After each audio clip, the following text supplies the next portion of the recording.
ये देश हरों का नहीं भगवा का है। हिंदुओं के 33 करोड़ देवी देवता हैं, तो फिर चांद को पूजने की जरूरत क्या है। हिंदुओं जाग जाओ, नहीं तो मुस्लिम तुम्हें तुम्हारे गांव से निकाल देंगे। पत्थर मारने वालों के घरों को सरकार कब तक गिराएगी, हिंदुओं को ही गिराना होगा। ये कुछ बयान हैं धीरेंद्र शास्त्री के, लेकिन अब धीरेंद्र शास्त्री ने जो बयान दिया है उसने महाराष्ट्र की राजनीति में भूचाल ला दिया। पंडित धीरेंद्र शास्त्री ने कहा कि साईं बाबा संत हो सकते हैं, फकीर हो सकते हैं, लेकिन भगवान नहीं हो सकते। उनके इस बयान पर शिवसेना ने चुप्पी साध ली, लेकिन एआईएमआईएम और एनसीपी ने इस बयान पर धीरेंद्र शास्त्री पर केस दर्ज करने की मांग की है। साथ ही शिवसेना और बीजेपी को घेरना भी शुरू कर दिया है। क्या है पूरा मामला, बताऊंगा आपको इस रिपोर्ट में। नमस्कार, एनएमएफ न्यूज देख रहे हैं आप, मैं हूं आपके साथ अभिषेक पुंडीर। बागेश्वर धाम के पीठाधीश्वर पंडित धीरेंद्र कृष्ण शास्त्री एक बार फिर चर्चाओं में हैं। वजह है उनका विवादित बयान। हाल ही में धीरेंद्र कृष्ण शास्त्री ने साईं बाबा को लेकर कुछ ऐसा कह दिया जिससे न सिर्फ उन्हें आलोचनाओं का सामना करना पड़ रहा है, बल्कि इस बयान से महाराष्ट्र की सियासत भी सुलग गई। दरअसल सोशल मीडिया पर आचार्य धीरेंद्र शास्त्री का एक वीडियो वायरल हो रहा है, जिसमें वो कहते नजर आ रहे हैं कि साईं संत हो सकते हैं, फकीर हो सकते हैं, लेकिन भगवान बिल्कुल नहीं हो सकते। साईं बाबा की पूजा किए जाने पर भी आचार्य कहते हैं बोलना नहीं चाहता क्योंकि विवाद खड़ा हो जाता है, लेकिन बोलना भी जरूरी है कि गीदड़ की खाल पहनकर कोई शेर नहीं बन सकता। अगर हम शंकराचार्य जैसा गेटअप कर लें तो इससे हम शंकराचार्य तो नहीं बन जाएंगे। संत संत है और भगवान भगवान है। आप भी देखिए क्या कहा पंडित धीरेंद्र शास्त्री ने। और शंकराचार्य की बात मानना प्रत्येक सनातनी का धर्म है, क्योंकि वो अपने धर्म के प्रधानमंत्री हैं।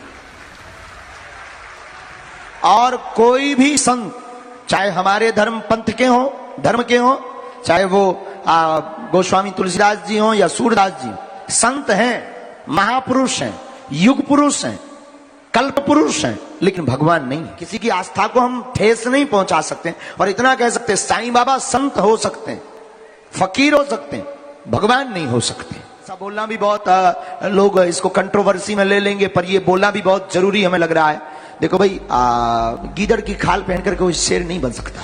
धीरेंद्र शास्त्री के इस बयान के बाद महाराष्ट्र के लाखों लोग जो साईं बाबा में आस्था रखते हैं, उन्हें मानते हैं, उनकी पूजा करते हैं, वो धीरेंद्र शास्त्री के खिलाफ खड़े हो गए। साथ ही इस मामले पर सियासत भी तेज हो चली है। एआईएमआईएम के सांसद इम्तियाज जलील ने धीरेंद्र शास्त्री पर उचित कार्रवाई की मांग कर डाली। उन्होंने शिवसेना पर निशाना साधते हुए कहा, धीरेंद्र कृष्ण शास्त्री पर उचित कार्रवाई होनी चाहिए।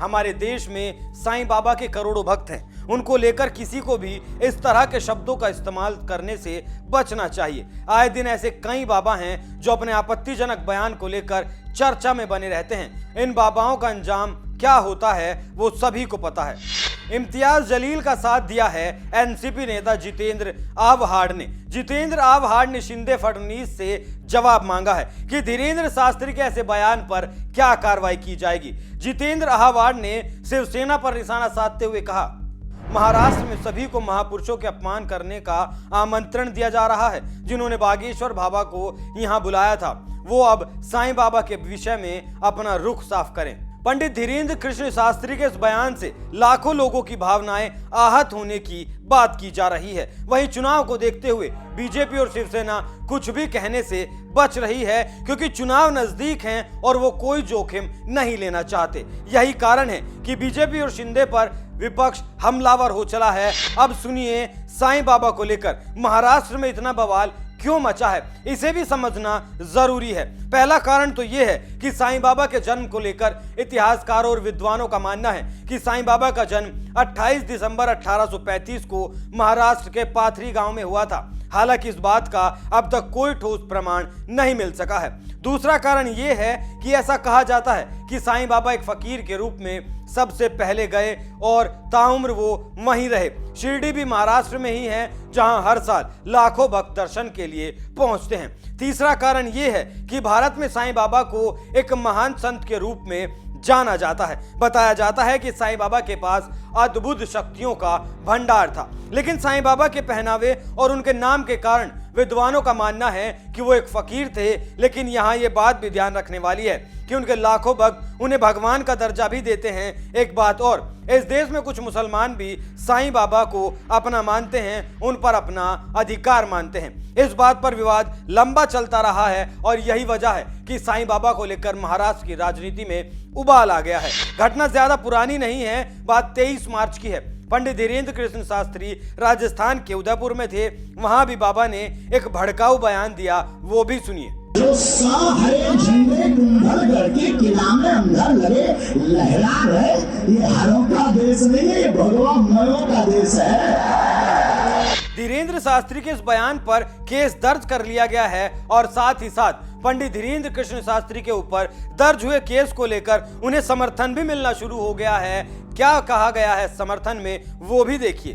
के द्वारा उत्तेजक समुदायों के बीच वैमनस्य बढ़ाने वाले शब्दों का प्रयोग किया गया और जिसके बाद कुंभलगढ़ में भी उसी के आधार पर कुछ जो नवयुवक हैं जाकर उन्होंने बदमाशी करी है। 5 नवयुवक वहां पर पकड़े गए कुंभलगढ़ में और 113/23 कुंभलगढ़ में एक मुकदमा दर्ज हुआ है केलवाड़ा थाने में।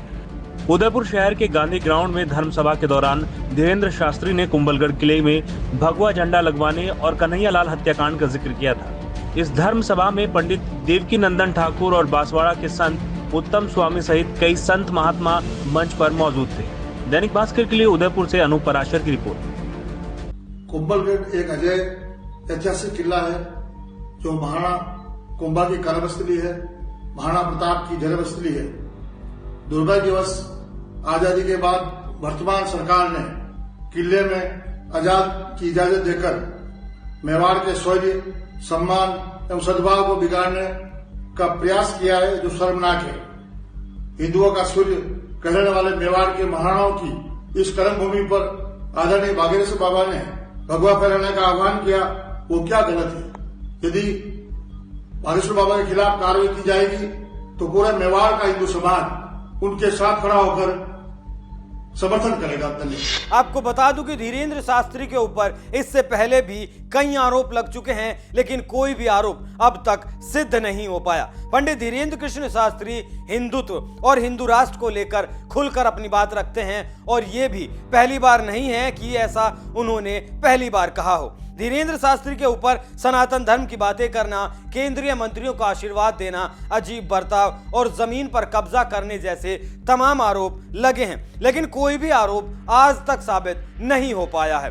धीरेन्द्र शास्त्री को सुनने और मानने वाले लाखों नहीं बल्कि करोड़ों भक्त हैं और इसलिए बागेश्वर बाबा का विरोध बढ़ता जा रहा है। बागेश्वर बाबा के दरबार में उन्हें सुनने जाने वाले भक्तों की लिस्ट में सिर्फ आम लोग ही नहीं हैं बल्कि कई नेता भी शामिल हैं। सबसे पहला नाम आता है कांग्रेस विधायक आलोक चतुर्वेदी का। ऐसा कहा जाता है कि बागेश्वर बाबा को आगे बढ़ने में उनकी अहम भूमिका रही है। इसके अलावा कैलाश विजयवर्गीय, महाराष्ट्र के डिप्टी सीएम देवेंद्र फडणवीस, मध्य प्रदेश के गृह मंत्री नरोत्तम मिश्रा और नितिन गडकरी, गिरिराज सिंह जैसे केंद्रीय मंत्री भी बाबा की कथाओं को सुन चुके हैं, उनका आशीर्वाद ले चुके हैं, उनके धाम में पहुंच चुके हैं। ये सभी लोग बाबा की लिस्ट में शुमार हैं। अब आप सुनिए ये विवाद कैसे शुरू होता है। बागेश्वर बाबा में एक भक्त ने कथावाचक धीरेन्द्र शास्त्री से पूछा था, बहुत सारे लोग हमारे देश में साईं भक्त हैं, लेकिन सनातन धर्म साईं की पूजा को नकारता सा दिखता है, जबकि साईं की पूजा